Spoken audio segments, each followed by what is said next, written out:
Right? Yeah, we are. Yeah. Hi, everyone. We are in a different location, clearly, and we don't have Allie today. We have Riley. This is my 9-year-old, and yeah, Allie just needed to rest up, but we send her our loving vibes. We love you, Allie, and she'll be back next time. Okay, so we're gonna start. Do we want to pull a card to begin with? So we're gonna pull a card from my friend Noel.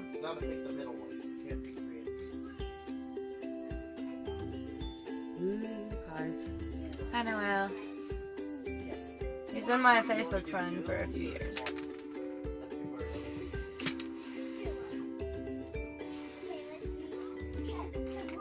Let's see what you get. 3 of Swords, reversed. Reverse.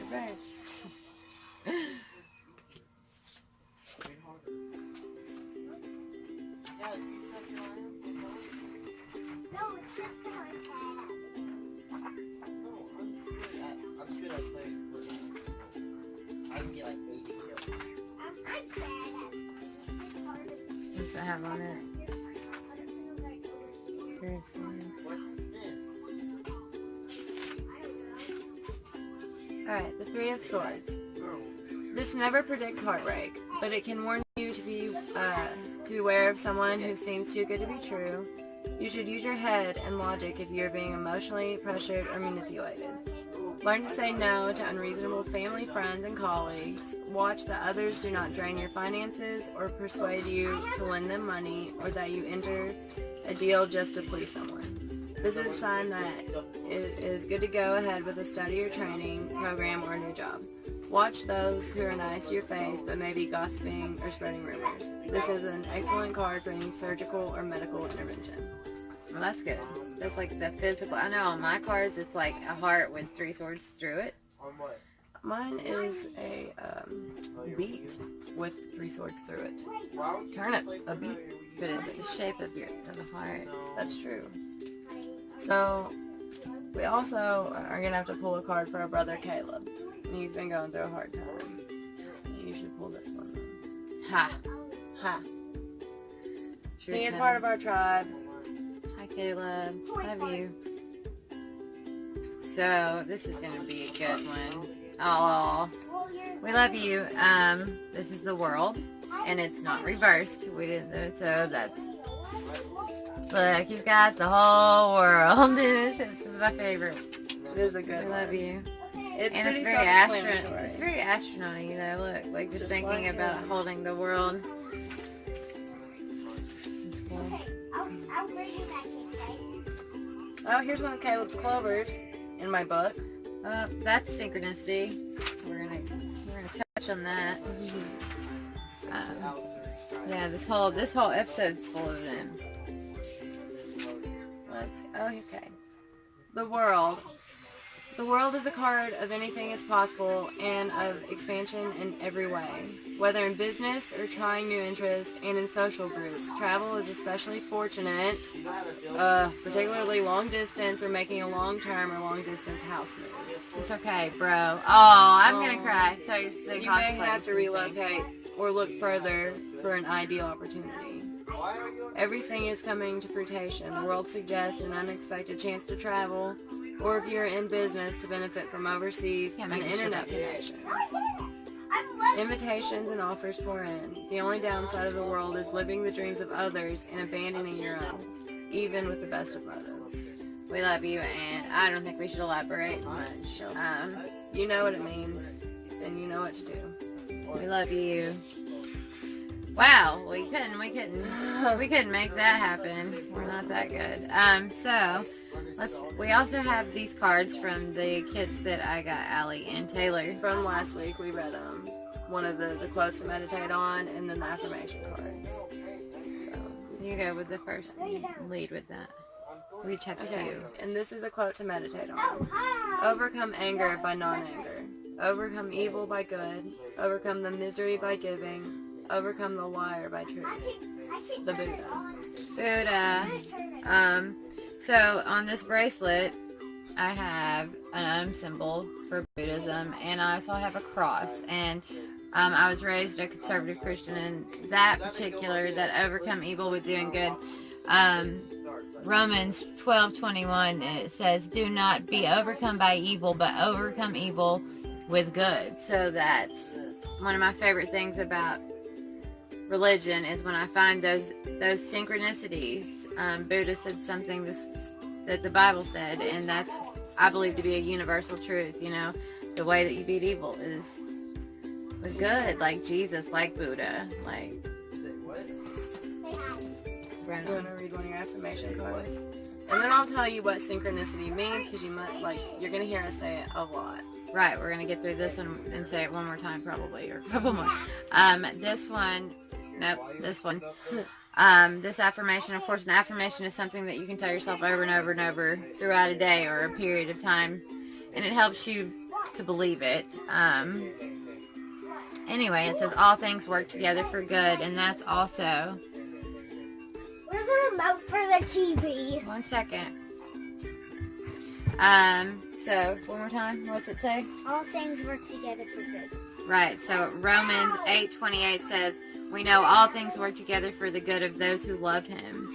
And one of the coolest things, even in the Bible speaks synchronicities, because it says, 2 Corinthians 13:1 says, in the mouths of 2 or 3 witnesses let every word be established. So that goes to show you that that's a sign from God that this is something true, that this is something you can, like, hold on to. And then, so we pull that card, and we know that that's a Bible verse. And then Riley has this book, All Things Work Together for Good, or Taylor pulls it out, of course, of her cabinet.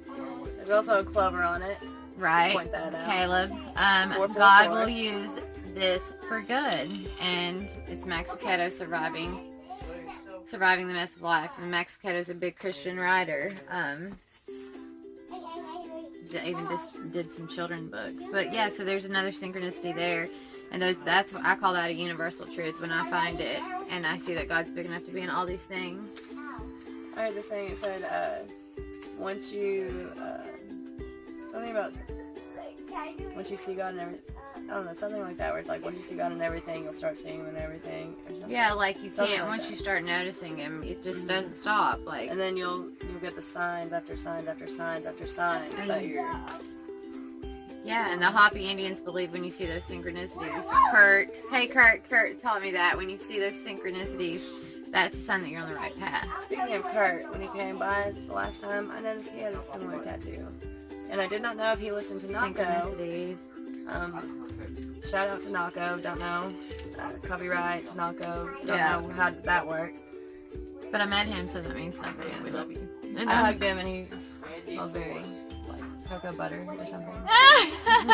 But I also have a matching tattoo. Cinnamon, and I'm burning cinnamon. Cinnamon. I'm burning the cinnamon. Oh, he's a dark little cinnamon man. I know, and it's for protection and personal power. Cinnamon. Cinnamon. Okay. So synchronicities.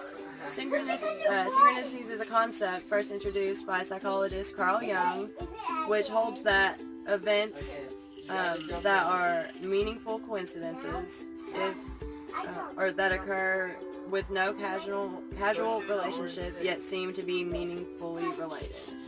Synchronicity tells us when we're on the right track, or if we're on the right track or not. Signs are an opportunity to test choices. And a synchronicity is when a coincidence of a sign shifts life.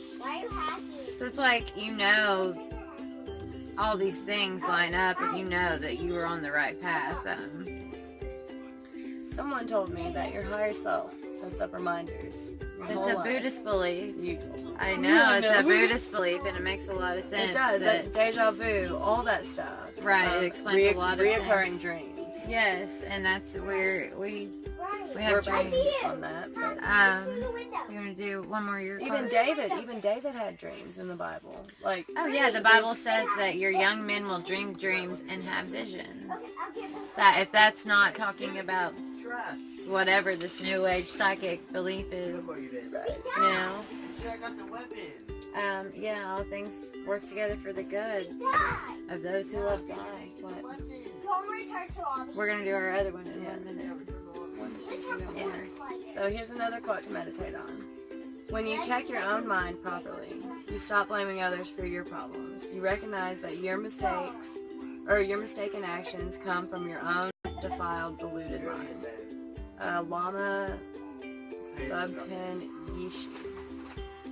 Your own deluded mind. That's the law of attraction. What you think on you is what you believe. The Bible talks about keeping your thoughts pure.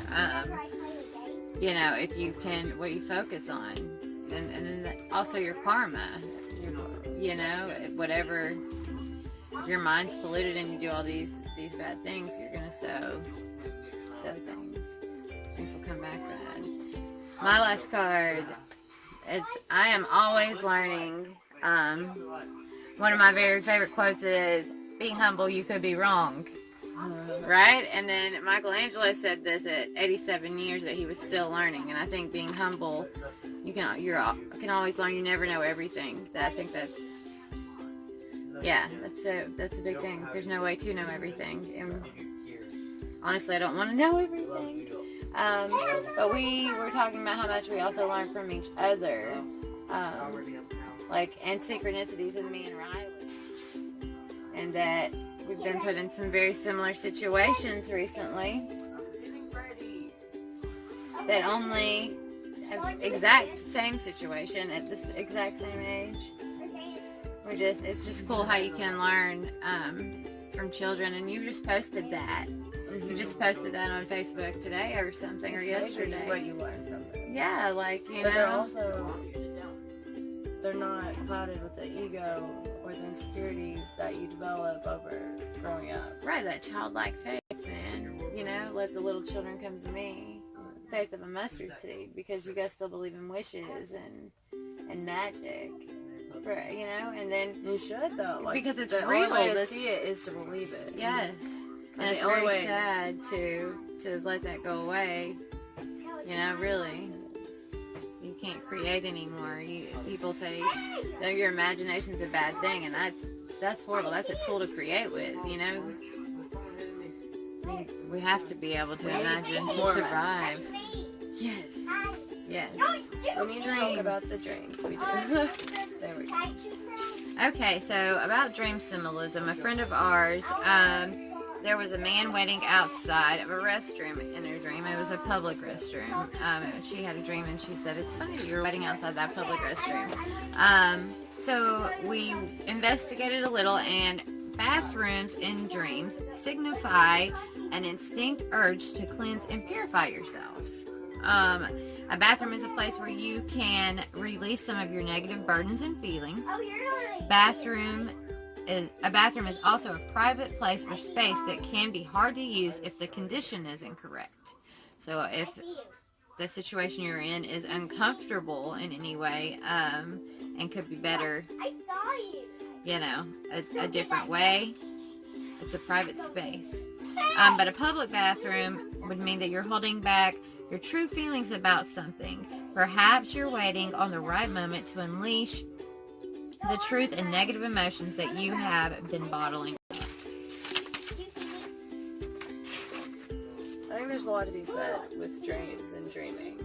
Yes, there is. That's the dream shamanism or whatever is basically dream shamans for years and years and years. They believed, and I've told you this, that you can access different levels of wisdom that you aren't allowed to, like any other way. What they would travel, like astral projection, basically, and they'd gather information from a person's higher self in their sleep. You know that episode of American Dad where Steve is dreaming and he has that red ball? So every time he saw that red ball, he knew he was asleep. Right. But they played a prank on him and started throwing the red ball when he was awake and stuff. Yeah. That's true. If you can do that,